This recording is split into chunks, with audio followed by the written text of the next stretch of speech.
tous et bonne année. Bienvenue dans ce nouveau numéro de Sans détour.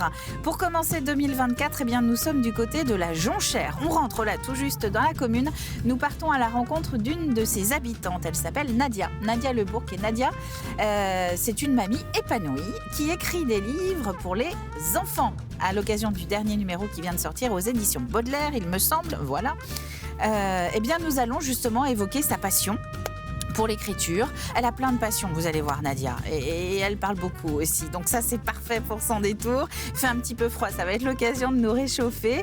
Nous partons ensemble à Saint-Michel-en-Lerme. Alors chut, évidemment, elle ne le sait pas encore. Nous sommes attendus à la bibliothèque de Saint-Michel. Bah oui, quand on écrit des livres, je suppose qu'on aime être entouré de livres.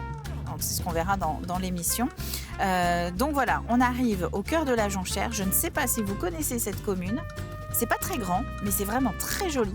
Pas très loin de Moutier-les-Mauffais. Et voilà Nadia. Nous arrivons. Bien emmitouflée Nadia.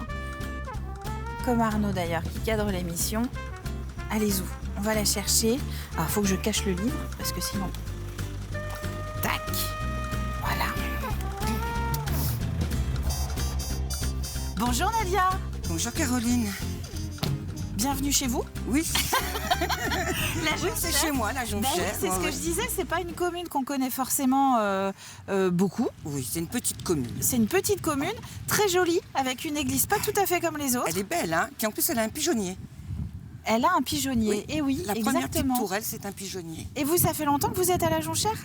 Ça fait 2 ans maintenant. Ça fait 2 ans. Ouais, ça fait 2 ans. Vous étiez où avant ? On était sur Angles. Pas très très loin. Non, pas très très loin. Angles, on a acheté, on est parti de Angles sur Moutier, en location tant que la maison se monte. Et puis ça fait 2 ans maintenant qu'on est installé ici. Ouais. Je ne vous dis pas encore où je vous emmène. Okay. Le principe de Sans détour, s'il faut le rappeler, mais vous étiez avec moi tout à l'heure dans la voiture, vous avez eu quelques infos que Nadia, elle n'a pas. C'est de partir quelque part. Promis, je vous ramène chez vous à la fin. Promis. On va profiter de la balade en voiture pour faire connaissance. On va écouter aussi un petit peu de musique et puis on va parler de votre actu. Vous allez me parler de ce livre que vous venez d'éditer aux éditions Baudelaire. Ok ? Avec joie. Eh bien, c'est parti. On y va. Allez, vous, c'est la place passager. Oh, j'aurais bien pris la vôtre, mais j'ai pas le permis. À votre avis, vous y avez réfléchi à l'endroit Oui. où je serais susceptible de vous emmener ? Ouais, j'en ai absolument aucune idée. Bon, tant mieux. Donc, ça veut dire que ça ne peut être... Ah, on a pour 20 minutes, vous voyez ? Allez, go. Alors, Bon, je vous ai dit que c'était pas la mer. C'est un endroit historique ? C'est un endroit... Ah non. Est-ce que c'est un endroit culturel ? Ah oui. Ah, un endroit culturel. Il fallait que ça ait un petit peu lien avec votre bah oui. parcours quand même. Bon, vous allez voir. Votre parcours, pour donner quelques indices, on va commencer à en parler. Alors, j'expliquais à nos téléspectateurs que vous êtes une Vendéenne, mais vous plutôt du côté de Pouzauges à l'origine. C'est ça. C'est papa qui était des terres. Et puis, il a quitté la Vendée, comme beaucoup d'ailleurs à l'époque, pour aller, chercher l'Eldorado du boulot sur Paris. Et il voulait pas être fermier comme son père, donc il est monté sur Paris. Et puis c'est là qu'il a rencontré maman. D'accord. Et puis, sur la fin de sa vie, il a voulu finir sur ses terres. Mais bon, moi, la campagne, c'était pas trop mon truc. Peur ? Un peu, oui, parce que n'ayant pas le permis, je me suis dit, oh là là, c'est quand même moins difficile ici. Ici, donc plutôt sur le littoral, oui. Plutôt sur le littoral. D'accord. Vous trouvez que la mobilité, elle est plus simple ? C'est pas qu'elle est plus simple, mais je dirais que pour moi, c'est moins triste. D'accord. Après, il y a plein de choses à faire aussi dans l'est de la Vendée. Ouais, mais je trouve que l'hiver, d'avoir que les champs un petit peu comme là, c'est vrai. Mais au niveau des promenades... il vous faut l'ouverture de l'océan. C'est ça. D'accord. Il me faut de l'horizon. Comment ça vous est venu, cette idée de vous mettre à écrire ? Depuis quand ? Depuis toute comment ça vous est petite. venu ? Depuis toute petite, déjà, j'avais commencé à partir de l'âge de 10 ans, j'écrivais des poésies. Je voulais écrire aussi l'histoire de ma famille. Ah, c'est beau ça. Garder une trace. une trace et on a eu un vécu très difficile. Donc, moi, j'avais un papa qui a fait son séminaire, qui voulait être prêtre. Oui. Et on a été élevés vraiment à la dure. Et je voulais faire partager ça aussi, la vie en région parisienne, le vécu que j'ai eu avec mes parents, qui n'a pas été facile. Et justement, c'est cette difficulté familiale qui a fait que je me suis repliée sur moi. Je me suis mis dans ma bulle et j'ai commencé à m'inventer des tas d'histoires. Un exutoire. C'est ça. Mais c'était surtout des poésies que je faisais. Ah, des poésies. Oui, des poésies. Et c'est vrai que c'était... après, j'allais voir mon père et je lui demandais ce qu'il en pensait. Et c'était jamais bien de toute façon parce que quand on est petit, l'écriture c'est difficile. Mais oui. Et j'arrivais pas à faire les quatrains comme il les voulait. D'accord. Donc j'ai arrêté la poésie et puis j'ai commencé à lire beaucoup. J'étais inscrite à la bibliothèque et à la bibliothèque, je voulais plus être à la bibliothèque des petits, parce qu'il y a un âge pour passer à la bibliothèque des grands. Et je suis allée dans la bibliothèque des grands et j'ai dit à la bibliothécaire, écoute, moi j'en ai assez, plus rien qui m'intéresse à côté, il n'y a rien à lire, ils n'ont même pas de livre de poésie de toute façon. Vous aviez quel âge? Et j'avais 10 ans. D'accord. J'avais 10 ans et la grande bibliothèque c'était 12 ans. Donc comme elle me connaissait qu'elle avait toutes mes sœurs qui avaient leur carte de bibliothèque, elle a bien accepté, mais à condition qu'elle puisse vérifier les lectures que je prenais. Ce qui est un petit peu normal. Oui. Donc, alors, vous êtes mis à emprunter quoi? Baudelaire? Alors, j'ai fait Baudelaire, Victor Hugo, j'aimais beaucoup. Oui, La Fontaine, hein, parce que les fables de La Fontaine, il y a toujours une morale. Et alors, les fables de La Fontaine n'étaient pas dans les rayons jeunesse? Non. D'accord. Pas à l'époque. D'accord. Et c'est vrai que j'aimais la morale, en fait, dans les fables de La Fontaine, et j'aime bien que mes histoires, justement, elles aient quelque part une morale. Je vais vous dire où nous allons, et si je vous le dis maintenant, c'est qu'il y a une bonne raison, c'est que c'est en lien avec justement ce que vous avez évoqué. J'ai eu votre livre dans les mains. Oui. Et je me suis dit qu'effectivement, l'univers d'une bibliothèque vous devriez vous sentir dans votre élément. Complètement. Alors, je ne savais pas, avant qu'on se rencontre tout à l'heure, le début de l'émission, que vous aviez des liens avec Moutier-les-Mauffets. Sinon, si j'avais su, je vous aurais emmené là-bas. Je vous emmène plutôt à Saint-Michel-en-Lerme. D'accord. Donc, on n'est pas trop loin non plus de chez vous. Non, je connais. Nous sommes attendus par les bénévoles de la bibliothèque de Saint-Michel-en-Lerme. Oh, génial. Parce que voilà, il fait froid en plus dehors, donc c'est l'occasion de se mettre au chaud dans une bibliothèque. J'adore. Donc c'est un environnement qui vous plaît. Tout à fait. Ouf. Complètement. Donc voilà, nous partons à la bibliothèque de Saint-Michel-en-Lerme et j'en profite, alors on les verra tout à l'heure, mais pour remercier le maire que j'ai eu il y a très peu de temps au téléphone pour nous donner l'accord justement d'y accéder.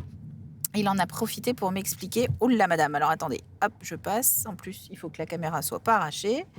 Voilà, il en a profité pour me dire que la bibliothèque de Saint-Michel allait bientôt avoir d'importants travaux de rénovation, qu'ils sont en réflexion, un petit peu comme dans d'autres endroits de la Vendée d'ailleurs, en réflexion pour rendre le lieu plus attirant. On est à un moment charnière, j'ai l'impression, où les bibliothèques redeviennent des lieux. Elles se relancent. Elles se relancent, peut-être un petit peu délaissées pendant un moment. Et aujourd'hui, voilà, il y a un regain, donc on essaie de rendre les lieux peut-être un peu plus modernes, un petit peu plus attractifs. La bibliothèque, vous, c'est un lieu dans lequel vous allez régulièrement ? Alors, j'ai fait les accompagnements justement avec l'école de mes petits-fils pour aller à la bibliothèque. Oui. Donc c'est vrai que c'est un endroit que j'affectionne particulièrement. Alors notre musique, puisque ça aussi c'est une deuxième... c'est un peu les devoirs que je vous donne, c'est ce que je dis en général aux invités quand on prépare l'émission. Je vous ai demandé de choisir une musique que nous pourrions écouter en voiture. Vous avez choisi Amir. Ouais. Alors s'il fallait le présenter, on peut peut-être rappeler que c'est celui qui nous a représenté à l'Eurovision il y a quelques années maintenant. C'est un chanteur que vous appréciez ? Énormément.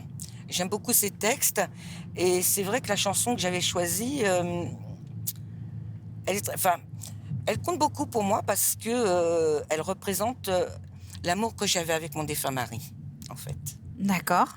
On était un couple très soudé. Moi, j'ai connu mon mari, j'avais 12 ans. Ah oui, Ouais. d'accord, Et je l'ai perdu, j'en avais 52, donc imaginez. d'accord. Et on a toujours été très fusionnels et je l'ai perdu au moment où, dans notre vie, comme dans beaucoup de couples, hein, voilà, j'arrivais, comment je pourrais dire, au nirvana, Mhm. non. Et je l'ai perdu trop tôt. Et c'est vrai que c'est toutes les choses qu'il aurait pu me dire et que j'aurais pu lui dire. Donc c'est vrai que quand je l'entends, Donc c'est une euh, chanson qui s'appelle Longtemps. voilà. Et donc quand vous l'avez entendue, vous vous êtes reconnu. Oui, c'est ça. D'accord. Eh bien écoutez, alors qu'on est en train de traverser Grue, on va l'écouter.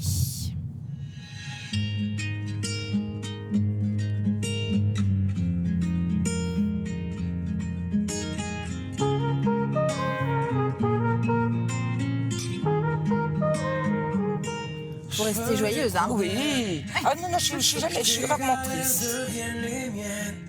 J'ai mis du temps à faire mon deuil, mais Au visage des orages, des peines, pour des nuits diluviennes. il a ce côté poète que j'aime.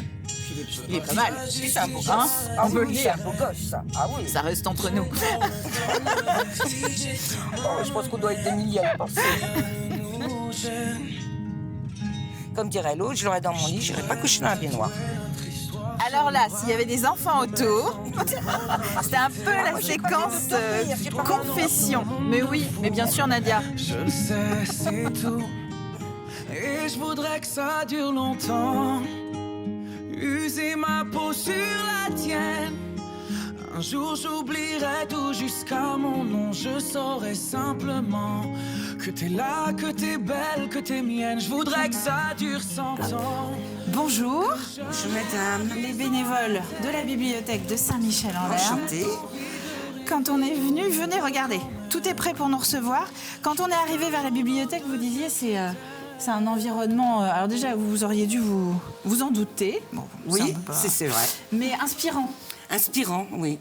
La bibliothèque, ça me ramène systématiquement à mon enfance. Et j'adorais. Et comme je vous disais tout à l'heure, moi, quand j'étais petite, la bibliothèque pour enfants, j'avais demandé à la quitter relativement tôt parce que je ne trouvais plus d'intérêt. En fait. C'est vrai, oui. Alors on fait bien de s'asseoir, tiens, du côté des adultes. C'est vrai qu'on a parlé poésie un petit peu dans la voiture. Oui. Et après, il y a des auteurs qui vous ont marqué. Alors, j'ai beaucoup aimé les contes de George Sand. D'accord. Elle a écrit des contes pour ses petites filles Oui. qui sont magnifiques. Ouais. Vraiment un très très beau livre. Alors, les auteurs ou tout ça, faut pas me demander parce que j'ai la mémoire qui flanche. Mais vous êtes policier, vous êtes Non, pas du tout. récit de vie. Je suis plutôt dans des livres historiques. J'aime beaucoup apprendre. Moi, je suis très esthétique dans mes goûts. Et c'est vrai que j'aime bien les histoires vécues. Les policiers, c'est pas trop mon truc. Alors, parlons de ce livre, Nada. Tiens, Arnaud, regarde, voilà le livre dont on parle depuis le début. J'ai essayé de le montrer dans la voiture, mais bon, avec les soubresauts. Mais où sont passés petits coups et cours sur pattes suivis des crocs-on-croc. C'est ça. Faut déjà le trouver, le titre. Alors, le titre, il a été choisi par mon petit-fils. Et l'histoire a été montée sur le choix des enfants de l'école de Saint-Maurice, à Moutier-les-Mauffais. Et je l'avais proposé au directeur, M. Priou. Et Madame Mohan, la maîtresse de mon petit-fils, a vu avec ses élèves pour les éléments du livre. Et le livre, il a été monté comme ça, en fait. C'est un livre collégial. C'est ça, c'est ça. Il faut que les enfants participent, il faut qu'ils soient acteurs de l'écriture autant que de la lecture. Donc, ils vous ont donné l'ossature de ce livre. C'est ça. Les personnages, Les le lieu. personnages, le lieu.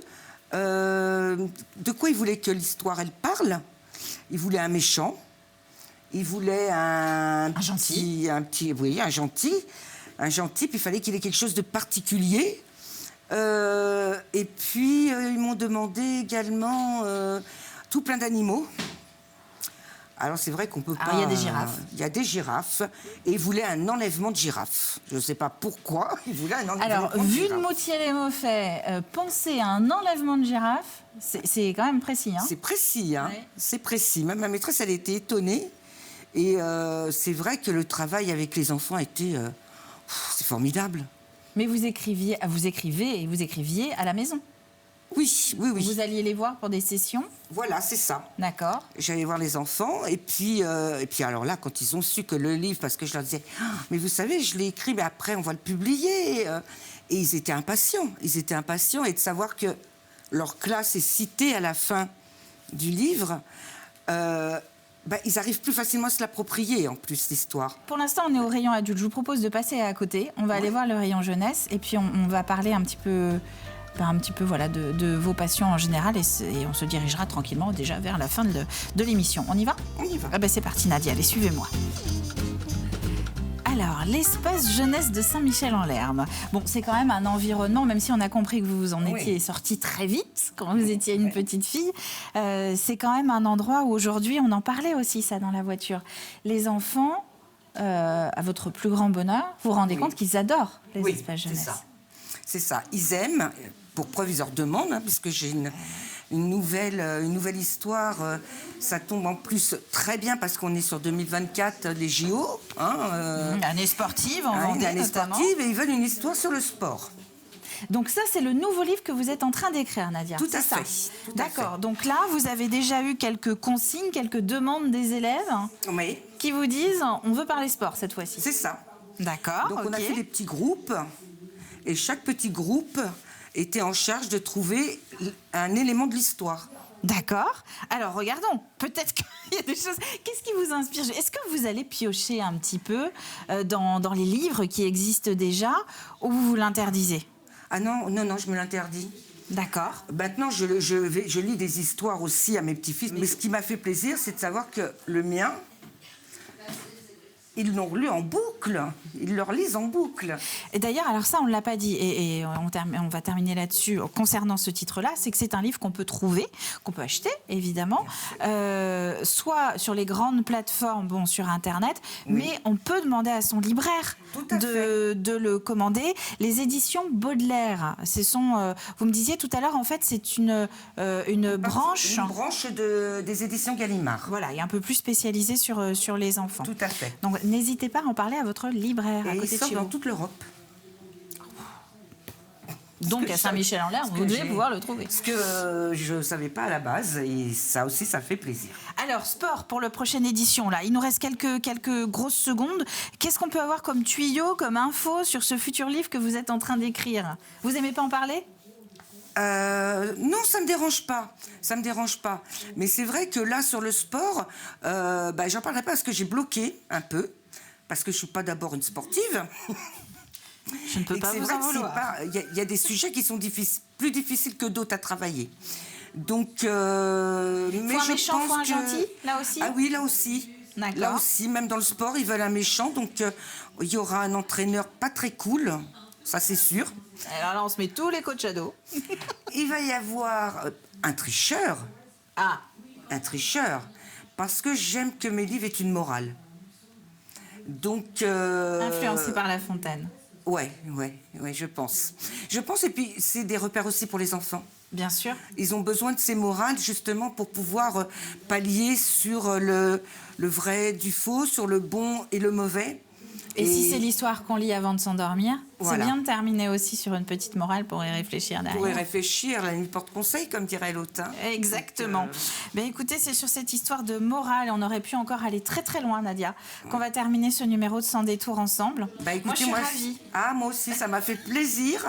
J'avais peur d'être stressée, je pense que c'était assez détendu. Et puis en fait, pas du tout. J'ai relativement bien conduit.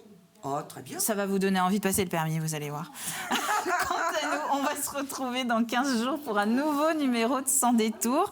La semaine prochaine, vous retrouvez Hervé. Moi, je ne sais pas où je vous retrouverai, quelque part en Vendée, évidemment. D'ici là, très bonne route à tous et à bientôt.